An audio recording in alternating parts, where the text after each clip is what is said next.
ಉಡುಪಿಯ ಜಿಲ್ಲಾಧಿಕಾರಿ ಕಚೇರಿ ಆವರಣ ರಜತಾದ್ರಿಯಲ್ಲಿ ಮಾಹಿತಿ ಹಕ್ಕು 2005, ಮಾಹಿತಿ ಹಕ್ಕು ಬದಲಾವಣೆ 2019 ಬಗ್ಗೆ ಮತ್ತು ಮಾಹಿತಿ ಹಕ್ಕಿನ ಹಲವಾರು ಬೇಡಿಕೆಗಳನ್ನು ಈಡೇರಿಸುವಂತೆ ಪ್ರತಿಭಟನೆ ನಡೆಯಿತು. ಈ ಪ್ರತಿಭಟನೆಯಲ್ಲಿ ಹಿರಿಯ ನಾಗರಿಕ ಹಾಗೂ ಮಾಸ್ ಇಂಡಿಯಾ ಕರ್ನಾಟಕದ ಅಧ್ಯಕ್ಷರಾದ ಜಿ.ಎ. ಕೋಟೆಕರ್ ಮತ್ತಿತರ ಬೆಂಬಲಿಗರು ಭಾಗವಹಿಸಿದ್ದರು.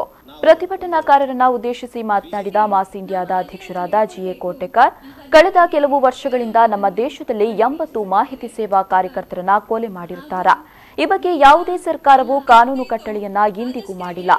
ಮಾಹಿತಿ ಹಕ್ಕಿನ ಅಧಿಕಾರಿಗಳ ಮುಂದೆ ಸಾವಿರಾರು ಕೇಸುಗಳಿದ್ರೂ ಅದನ್ನ ಕೇಳುವವರಿಲ್ಲ ಎಂದರು. I appeal everybody join with us. Mahiti Seva Samiti will fight for the justice to all of our citizens of 130 million people. Mahiti Seva Samiti bari ಕರ್ನಾಟಕದಲ್ಲಿ ಉಡುಪಿಯಲ್ಲಿ ಅಥವಾ ಮಹಾರಾಷ್ಟ್ರದಲ್ಲಿ ಇಲ್ಲದೆ ಇಡೀ ದೇಶದಲ್ಲಿ ಹಬ್ಬಿದೆ.